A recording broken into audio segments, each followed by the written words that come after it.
وصفتنا لليوم بيستو باستا بطريقة كتير هينة. هيدي الوصفة أنا كتير بحبها، كتير طيبة، كتير رح تحبوها. البيستو صوص أنا عملته من البيت، كان عندي حبقات وفيكم تجيبوه جاهز كمان. فلو تشوفوا الطريقة كلها احضروا الفيديو. الوصفة كتير سهلة وكتير طيبة. اول شي رح اعلمكم كيف تعملوا بيستو صوص بالبيت بطريقه كتير سهله واقتصاديه كمان. اكيد اذا عندكم حبق هذا الشي رح يخليكم تعملوا البيستو صوص. اذا ما عندكم حبق بدكم تجيبوا البيستو صوص مرتبين بيكونوا ببيعوه بالسوبر ماركت. فهلا اذا بدكم تعملوه بالبيت كل اللي عليكم انكم تقطفوا الحبقات وتحطوا حص ثوم قد ما بدكم توم، فيكم تحطوا حسب الرغبة. أنا حطيت 3 صغار.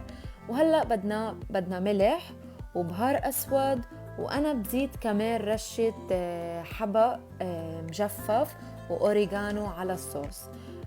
مع هيدا كله هلأ كمان بدنا نزيد زيت الزيتون، وبالإضافة فيكم تزيدوا صنوبر، أكيد يلي عنده صنوبر.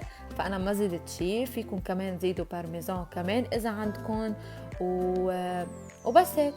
That's it. هيك بتكون خلصت الصوص. البيستو صوص عنا بيكون صار جاهز، بنحطه على جنب. هلأ بدنا نسلق الباستا. أكيد للباستا أنتوا بتختاروا الحجم النوع اللي بدكم إياه.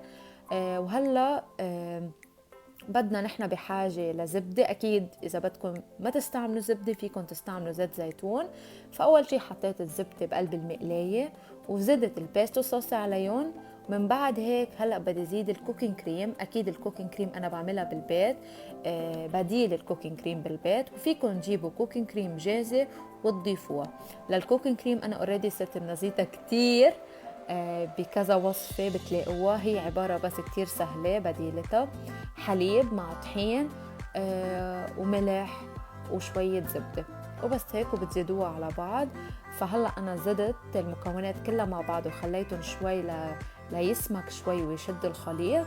وهلأ زدت ملح مع حبق مع فلفل أسود وأوريغانو، أكيد حبق مجفف، أنا كتير بحب الحبق. وهلا عم زيد كمان فلفل اسود. اكيد كل هولي انا اللي قلتهم هولي حسب الرغبه. يعني اللي ما بحب فلفل اسود، اللي ما بحب الملح، اللي ما بحب مثلا ما بعرف شو، فيكم ما تزيدون او تقللوا الكميه او تزيدوا حسب الرغبه. واكيد كمان الكميه انتو قديش بدكم تعملوا. وهلا للجبنه انا عم بستعمل هيدي الجبنه من ديري داي، كتير طيبه. وهلا بدنا نزيد بعد ما يسمك معنا شوي الخليط الكريم مع البيستو صوص. هلا بدنا نزيد الجبنه، واكيد الجبنه فيكم تزيدوا قد ما بدكم. فانا زدت كتير جبنه وخليتهم ليدوبوا الجبنه. ومن بعد هيك زدت الباستا.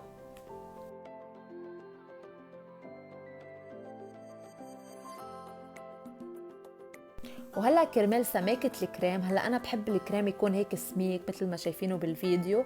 بس اذا انتم ما بتحبوه هيك فيكم تزيدوا شوي من المية الباستا، او تزيدوا زياده حليب او كوكينج كريم كرمال يرجع معكم يصير اكتر رخو. بس اللي بحبه سميك فيكم تخلوه مثل ما هو. من بعد ما دابت معنا الجبنه هلا عم حط الباستا وبحركهم كلهم مع بعض وبرجع بوطي تحتهم وبسكرهم لهيك يرنخوا مع بعض. وهيك بتكون وصفتنا صارت جاهزة.